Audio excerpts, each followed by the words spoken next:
नमस्ते। हम और आप सभी लोग अपराध से त्रस्त हैं। कोई इंसान नहीं चाहता है कि समाज में कोई भी तरह का अपराध हो। अपराध मुक्त समाज की कल्पना सभी के मन में है, लेकिन कोई ये बताने को तैयार नहीं है कि समाज अपराध मुक्त होगा कैसे। और यदि मान लीजिए कि उस बात की चर्चा हम कर भी रहे हैं तो लोग इसे आगे प्रोपोगेट नहीं कर पा रहे हैं, क्योंकि कोई इस बात को भरोसा ही नहीं कर पा रहा है कि क्या ये सचमुच संभव है कि देश और दुनिया अपराध मुक्त हो जाए। लेकिन आप कई देशों के बारे में सुनते हैं कि वहाँ अपराध या तो नगण्य है या बिल्कुल ही नहीं है। उसमें एक आपको जो देश आता है, जो गल्फ़ कंट्री है, सऊदी की भी बात होती है, जहाँ पे अपराध जो है 0.23% है। सेफ महसूस करते हैं, महिलाएं, पुरुष सभी लोग सेफ महसूस करते हैं। हम इस बात की चर्चा करें कि हमारा समाज अपराध मुक्त कैसे होगा, और ये संभव भी है कि नहीं है। क्या ऐसा मॉडल है जिस पे चल के हम इस काम को कर सकते हैं। सामाजिक क्षेत्र में असंख्य लोग जुड़े हुए हैं और विभिन्न तरीकों से समाज की सेवा कर रहे हैं। उसमें एक समाज सेवी मैं भी हूँ, जो कि शिक्षा समाज सेवा में हूँ। शिक्षा समाज सेवा का फ़ायदा क्या है, ये हमें इतने वर्षों का काम करने के उपरांत पता चला कि हम जिनको भी पढ़ाए या पढ़ने में जिनको भी हमने सहायता किया या उनके रोजगार स्वरोजगार में सहायता किया, अब उनको किसी की सहायता की जरूरत नहीं पड़ रही है, बल्कि समाज में वो किसी दूसरे के सहायता के लायक बन गए। और इसके बाद हम लोगों ने इसका क्रम आगे जारी रखा और बोधि ट्री फाउंडेशन ट्रस्ट के साथ आज हजारों की संख्या में लोग कई राज्यों और कई देशों में जुड़े हुए हैं। बोधि ट्री फाउंडेशन ट्रस्ट जो है, ये इससे सिर्फ आपको एक हेल्प मिलेगा कि आप जो शिक्षा समाज सेवा में जुड़ेंगे तो फिर अपने घरेलू सहायक के बच्चों की शिक्षा का ध्यान रखें, और फिर जब उनको रोजगार स्वरोजगार प्रशिक्षण की आवश्यकता होगी तो बोधि ट्री के साथ संपर्क करें। इसमें कोई सदस्यता अभियान नहीं है, इसमें किसी तरह का कोई फॉर्मेलिटीज़ नहीं है।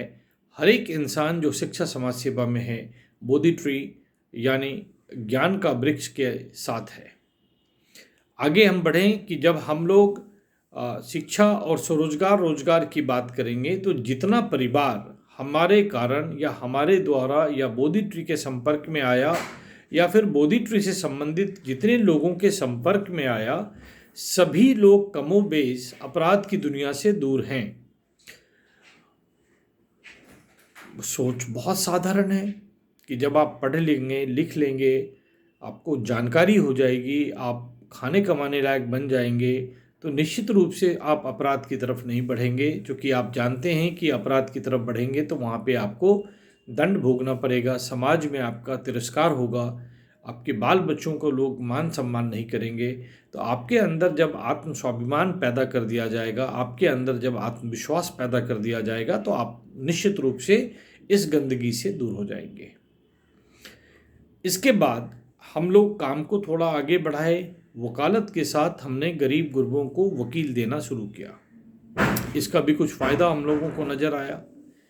अब आप सभी लोगों से हमारा आग्रह है कि हमारे इस शिक्षा समाज सेवा और अधिवक्ता विधिक सलाह समाज सेवा को आगे बढ़ाएं। देखिए, हमने आपसे कुछ मांगा नहीं, आपसे सिर्फ सहयोग मांगा, और सहयोग का भी जो फल आएगा उसको आप ही भोगेंगे। आपके इर्द गिर्द अगर अपराध मुक्त समाज बनता है तो आप भी चैन का नींद लेते हैं। आप शहर में भी देखते हैं कि हर एक बड़ा समाजसेवी भी या बड़े कोई भी आदमी हो, पदाधिकारी हो, नेता हो, कोई भी व्यक्ति हो, थोड़ा सा नेम एंड फेम हुआ तो उन्हें बॉडीगार्ड की आवश्यकता पड़ती है। ये बॉडीगार्ड क्यों पड़ेगी आवश्यकता? यदि आप और हम ऐसे समाज की परिकल्पना कर रहे हैं जहाँ पे लोग अपराध नहीं करेंगे, आपको सम्मान से रखेंगे, आप भी गलत काम नहीं करेंगे, तो निश्चित रूप से ये बॉडीगार्ड कल्चर ख़त्म हो जाएगा। आप इस बात को बिल्कुल ही माने। अब आप एक चीज़ और ध्यान देंगे कि मैं पेशे से अधिवक्ता हूँ, हमारा रोजी रोटी अधिवक्ता है, हमारा लॉ फर्म जो है उससे जो कमाई आती है उसी से हमारा रोजी रोटी है। इसके बावजूद भी हम देश को, संसार को, समाज को अपराध मुक्त करना चाहते हैं। तो आप समझ सकते हैं कि जिस इंसान की रोजी रोटी जिस चीज़ से चलती हो, अपराध अगर होता है तो हम ज़्यादा पैसे कमाते हैं, गलतियां लोग करते हैं तो हमें ज़्यादा पैसे देते हैं, उसके बावजूद भी इस पैसे को हम ना कहें। हो सकता है कि इसको अपराध मुक्त समाज हो जाने के बाद हमें चावल दाल बेचना रहेगा तो हम उसका व्यापार कर लेंगे, वकील हैं थोड़ा बेहतर व्यापार कर लेंगे, लेकिन अपने व्यापार को चलने के लिए ईश्वर से हम अपराध का कल्पना नहीं कर सकते हैं।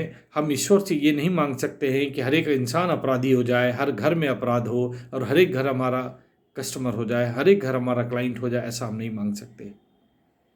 आप इमेजिन कर सकते हैं कि कोई भी चिकित्सक भगवान से सुबह या कोई भी वकील भगवान से सुबह ये नहीं कह सकता है कि लोग बीमार पड़ें या लोग अपराध करें और हमारे दरवाजे लोग आए।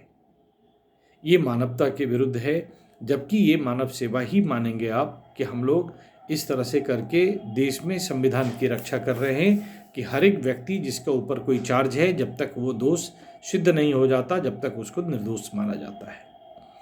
तो एक अधिवक्ता जब ये प्रयास कर सकता है तो आप और हम क्यों नहीं कर सकते? आप बड़े तो मन में किस तरह की बात लेके बैठे हैं कि भाई इस काम करने से ऐसा तो नहीं है कि दूसरे को ज़्यादा क्रेडिट मिल जाएगा, दूसरे का नाम फैल जाएगा, इस चक्कर में ना रहें।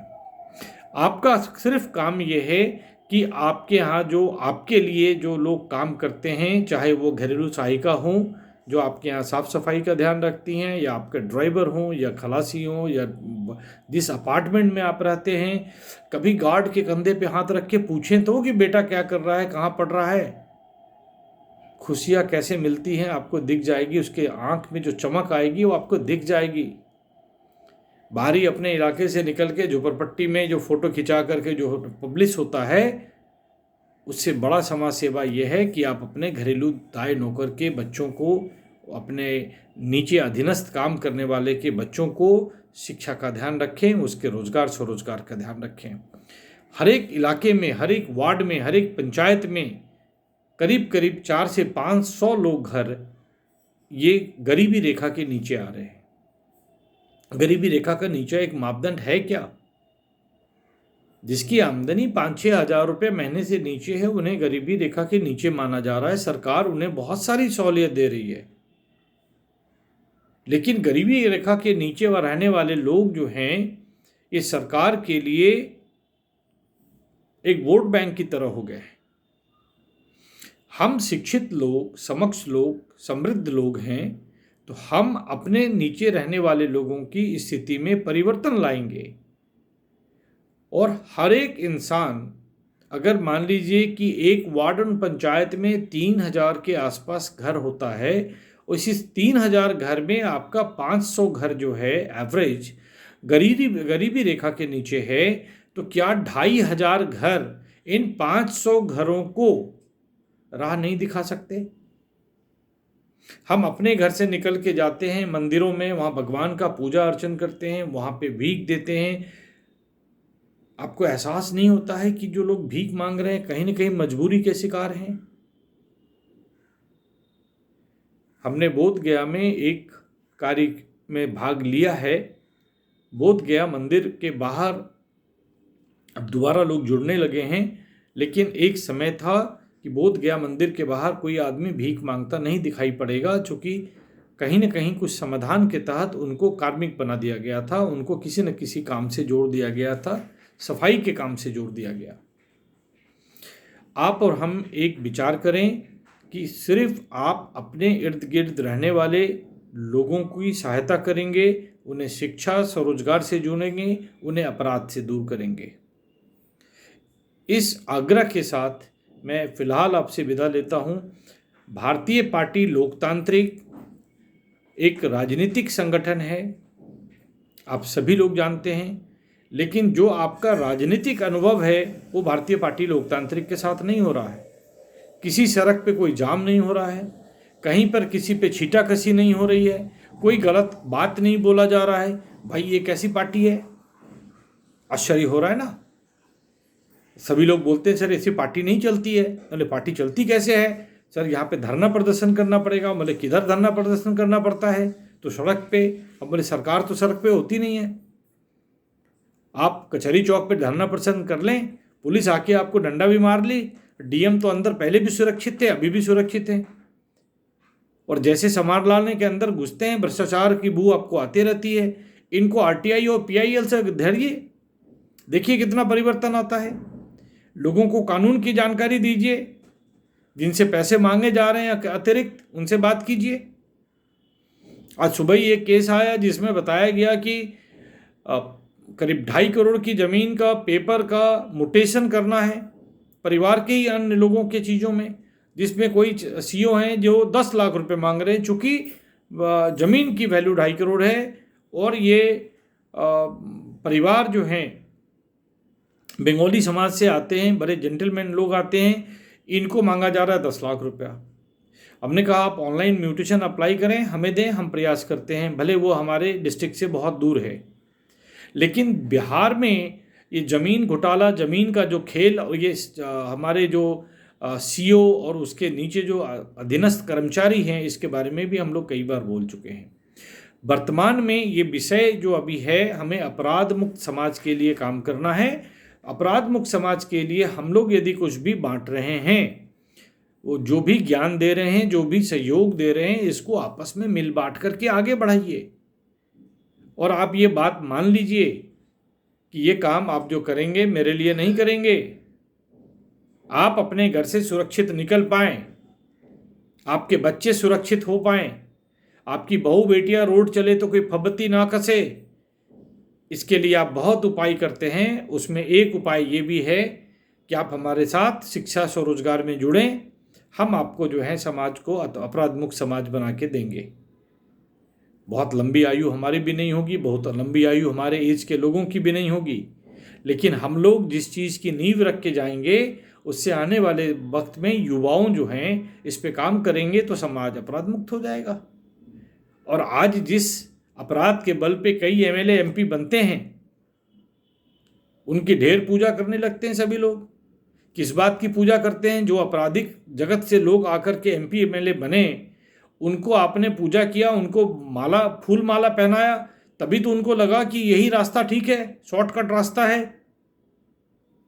किधर में मारो, किधर में मरवा दो, किसी को पेज में आता रहेगा, छपते रहेंगे, और सरकार के न्यायालय में प्रूफ होने में 20-25 साल लगेगा, 30 साल लगेगा। उसके बाद बरी भी हो जाएंगे, रोज पेपर की सुर्खियों पे निकलेंगे। और किस हिसाब से लोग वोट देते हैं उनको, ये जानकारी कौन देगा? आप घर में छुपे रहेंगे तो आपको ये सहूलियत मिलने जा रहा है? ये सहूलियत नहीं मिलेगा आपको। आप स्वयं में अगर जेंटलमैन हैं तो अपनी जानकारी को धीरे धीरे स्प्रेड कीजिए, वैसे लोगों तक फैलाइए जिनको 500 रुपये में भी अपराध के लिए लोग ले जाते हैं। कोई भी अपराधी हो, अगर उनके पास 150 लड़कों की मंडली होती है, टोली होती है, तो ये किसी अच्छे पढ़े लिखे शिक्षित घरों के नहीं होते हैं, सक्षम घरों के नहीं होते हैं। जिनको पेट में भूख होती है, ये इनके घरों के होते हैं। इसलिए वैसे घरों का शिनाख्त कीजिए जिनको पेट में भूख है, और उनको शिक्षा रोजगार से जोड़िए, और उनको जो है अपराध जगत से दूर कीजिए। जय हिंद, जय बिहार।